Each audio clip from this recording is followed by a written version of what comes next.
你好，我姓顾教授，我是悉尼大学中国研究中心主任。I've been a senior teacher for more than 50 years.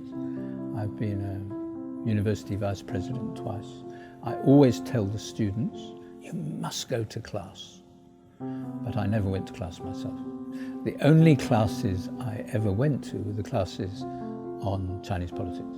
I just was interested in what people were writing about China. The way China was being described as being the same everywhere couldn't be true, because China had at that time 600 million people in a very large area.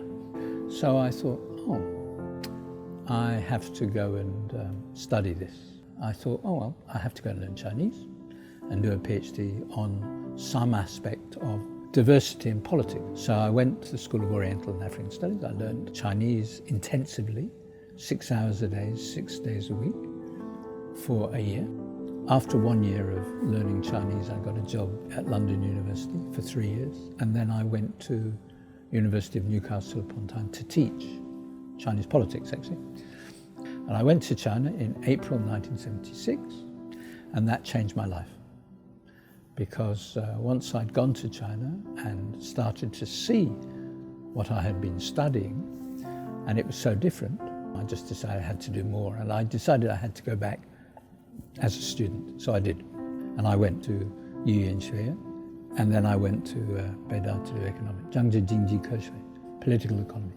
I think I've just got used to living in China, and I'm very happy living in China. You know, I'm a foreigner in China, but I feel less of a foreigner in China than I do in Australia or in Europe. I really enjoy the variety of China. I mean, different foods, different languages, different ways of building, different ways of living, different ways of getting married, different ways of having children, and so on and so forth. It's very, very varied. I took pictures in the 70s, and I've taken pictures more recently. Often they're from the same spot. I mean, obviously the built environment and the road system.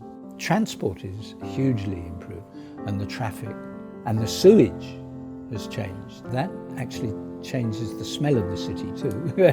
And of course, part of me, every time I see those changes, my immediate thought is, the old place is gone. But then I think, the standard of living for people, Tigala, it's gone up. And that's really important, And one of the new activities we're focusing on is the development of academic dialogues between Chinese and Australian universities in a number of different fields, because that is a long-term project that builds peace and understanding. And I think that's very important.